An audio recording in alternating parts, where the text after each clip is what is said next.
Artinya sebetulnya kamu hidup semuanya itu hanya menyaksikan kudrohnya Allah tanpa kamu memberi kontribusi. Kenapa kamu yang menentukan muhal dan tidak mau? Harusnya mau taslim menyerahkan diri nak kabeh menyeksa ini kekuasaannya. Rasulullah SAW ingin nuruti mujizat yang diminta orang kafir. Allah malah ngelingno inna fi khalqis samawati wal ardi wakhtilafil laili wan nar. Sajane ana langit, bumi, ada lautan, ada apa sudah bukti kudrohe. Nah sekarang mujizat kok ngenteni foto keluar dari apa tadi? Dari ngenteni Nabi Soleh. Lautan merah di sebelah tongkatnya Nabi Musa terus terbelah. Itu dari mukjizat. Kalau itu maknanya mukjizat karena manusia tidak mampu. Apa manusia mampu bikin lautan? Kan tidak mampu juga. Kenapa itu tidak dikatakan mukjizat? Lagi-lagi karena wis kena mataul. Paham jelas ya? Makanya kata Allah, saiki wong ora percaya hari kebangkitan. Alasannya masa manusia jadi tanah menjadi manusia? Memangnya manusia yang sekarang hidup itu dari apa coba? Sengke nado melok pilek, pilpres, melok dukung mendukung itu memangnya dari apa coba? Dari tanah kan? Mestinya hari kebangkitan sejati ya sekarang ini orang-orang dari tanah sekarang berkeliaran ngono itu dalalan mu'allam itu maknani. Itu ya kok lemah. Kemudian setelah jadi tanah mati, orang engkar. Wah ini enggak mungkin jadi manusia lagi. Padahal zaman sekarang jadi manusia itu karena kudrohnya manusia apa karena Allah? Karena Allah. Dan manusia sekarang dari tanah apa enggak? Dari tanah. Harusnya ya berpikir seperti itu. Kalau kudrohnya Allah bisa menjadikan manusia sebanyak ini dari tanah, tentu Allah tetap mampu nanti setelah jadi tanah menjadi manusia.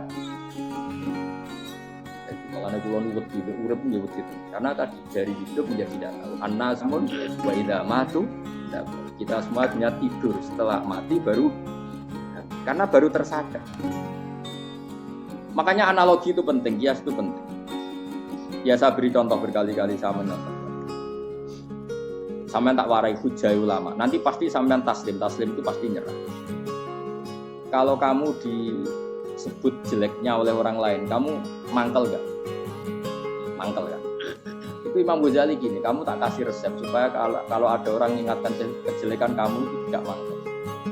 Apa itu resepnya? Misalnya gini, di baju saya ini, inna fi thawbika akroban wa hayatan.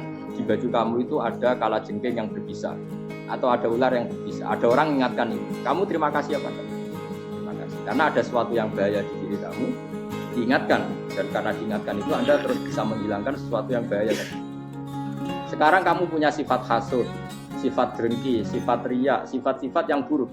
Itu sesuatu yang mencelakakan kamu di akhirat.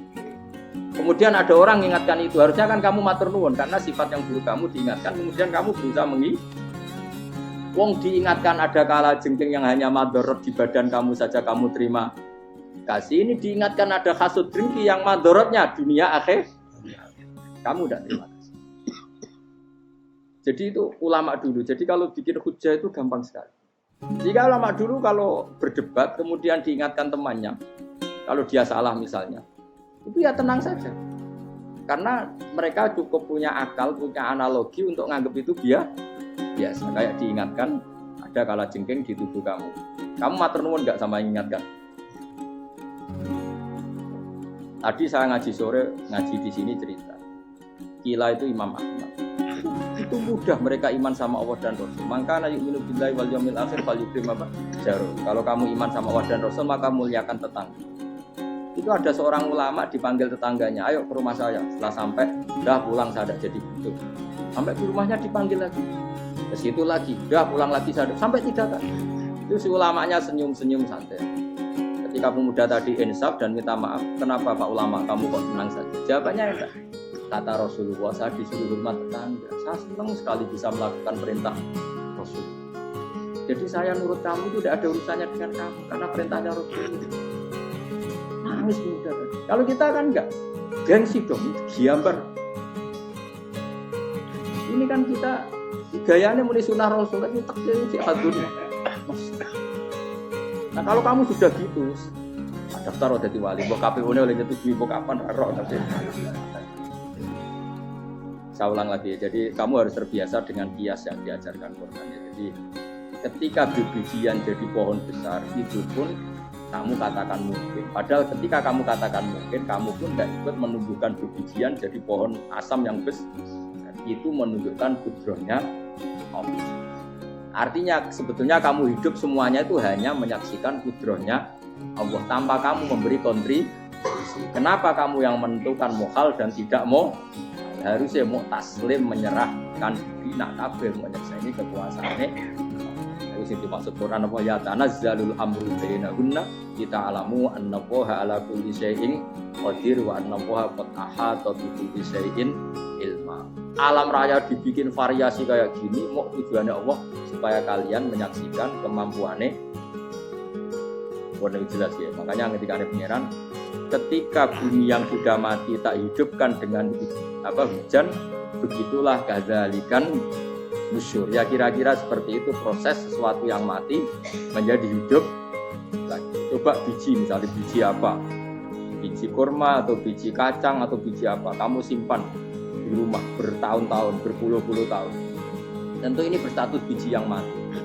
Kamu tanam di tanah, kamu kasih air, kemudian menjadi hidup. Jadi hidup, rindang. Ya sudah, itu kan berarti Allah bisa menggerakkan dari sesuatu yang mati. Jika telur, sesuatu yang mati. Tapi kalau kamu bilang, tapi di dalamnya itu ada zat-zat yang hidup, itu pun tidak kamu yang mencipta. Susah ya, apa sih ngakoni, nah itu kudroy. Lah anak kue ngakoni kue gak mampu kemudian itu kudroy Allah, tentu kematian kita selama itu pun dalam kudroynya bisa bangkit. Makanya Allah menutup kadzalikan nusyur. Begitulah. Begitu juga menyangkut umur. Kalau kamu dijaya harusnya kamu minta dong tidak mati terus. Nyatanya kamu mati.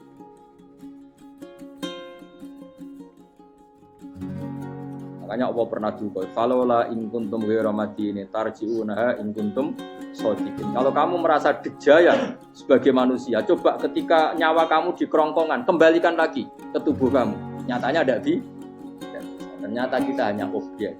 Umur panjang ya karena dikasih Allah, umur pendek ya karena dikasih Allah. Dengan terlatih begini maka kita mudah sujud sama Allah Subhanahu.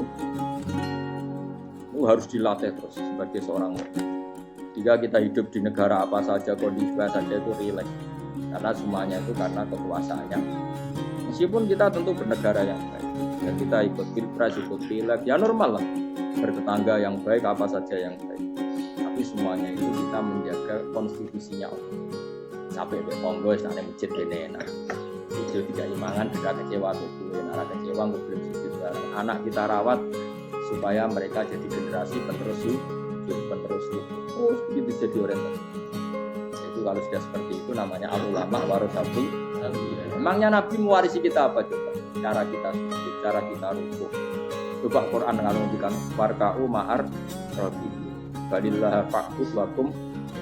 Tapi tahu-tahu ada generasi muslim yang cacane iku mapan. Karena ngono ora usah Islam, PKI yo kepengin mapan, komunis yo kepengin lonteng nganti dadi lonte yo kepengin copet nganti dadi copet yo kepengin mapan. Bajingan nganti dadi bajingan yo kepengin mapan. Karena kepengin mapan ora kudu wong saleh, wong fasik pun kepengin. Nek bedane opo nggo jalalan cita-citane mau kepengin mapan. Bukan cita-cita sing gak perlu wong nggo jalalan, wong fasik kok ya. Mana cari Imam Ghazali nak gejol-gejolkan. Kamu jangan bangga nikmat yang yastariku ma'akal bahar. Itu satu nikmat si kewan kudu. Misalnya kue seneng mangan akeh, fal jamus aksaruan. Jamus itu angane luwe. Nak kue seneng kumpul kebu, kumpul wong itu akeh, fal firdu aksaru wikoan. Kethek iku kuwate jimak luwe. Kuat. Pitik ya luwe kuat. Imam Ghazali kok satu kenikmatan sing mustarok benal ukola wa benal wiril ukola. Tapi nak nikmate sujud ora iso kethek sujud sendiri. Spesial apa? Spesial. Suwun. Makanya Imam Sayyidina Umar tadi sampai seperti itu. Ketika dia ditusuk sama seseorang, dia tanya pertama, yang nusuk saya siapa? Orang Majusi ya Amirul. Alhamdulillah alladzi ja'ala maniyati biyadi rajulin lam yasjud laka sajdah yuhajiru ya yaumal qiyamah. Jadi itu penting. Artinya satu sujud pun sudah menjadikan kita berhak masuk neraka. Ya tentu yang ikhlas. Nah ukurannya ikhlas itu gimana? Ya pokoknya sujud. Ada kepen buswarga ya rapati ikhlas. Kepen dadi wali ya ora ikhlas. Terus piye ya ora ono carane, ikhlas ora usah cara. Mau ikhlas maknane murni, nah ono carane malah ora. Jadi mau ora sudah ada daftar wali, kena kepen sujud dadi wali ya ora ikhlas. Pemene nak dadi wali terkenal terus sing sowan akeh salam tempel akeh tambah ra ikhlas. Nanti cara gejolakane bapak kula kan. Bapak kula nanti kula tangkut. Ada orang tertentu kok terkenal wali, terkenal sekali orang. Tak tanya bapak, bapak jenengan mboten kepengin dadi wali seperti itu. Tapi bapak lucu. Dadine wali kepengin ha disayang pangeran. Tapi dadi koyo ora kepengin. Bapak saged. Lah wis dadi kula dadi salam tempel. Engko nang opahe mau ikut tok. Saking ikhlasnya bapak. Sekarang seseorang jadi terkenal kadang kan terus dikonversi orang tuaan ngasih dari bapak. Lah nek dadine donya ngono tok ora kepengin. Dino duwe akeh. Tapi nak dadine wali mergo disayang pangeran kok kepengin. Tapi nak terusane mulya niku gak kepengin. Maksudnya enggak kepengin enggak boleh jadi orang. Aku yang manusia jadi kadang yang kepengin wah ya itu. Dia metu ke mobil apa visuale orang sing ikut orang seru semua. Kerennya opo hidup pause. Tutup. Tobat. Serah keren hisape akeh. Maksud kula niku saya tetap senang ada kiai terhormat itu sangat senang. Cuma jangan semua ulama seperti itu. Nanti ono wong kepen dadi ulama saja karena nilai-nilai dunia. Ya saya yang enggak suka. Maksudnya enggak suka kalau ada orang seperti itu. Makanya pasti generasi yang melihatnya seperti tapi kira usah gede misalnya ulama kayak pulau kabeh terus gak keren terus akhirnya orang wong kepen dadi ulama mergo dadi ulama itu makancane rutin untuk apa iku terus ora ono generasi ulama iki salahno pangeran mana sing mulya ki monggo sing koyo kula ki monggo biasa mawon boten dunya cara oleh sing koyo kowe mau kepen dadi wali ora jelas alamate ora jelas kriteriane napa ora jelas iki barokah baru kayak jelas itu jadi ikhlas. Nggih, ora jelas itu kok. Jadi kula suwun ya. Pokoknya kula suwun sangat. Apa yang kita lihat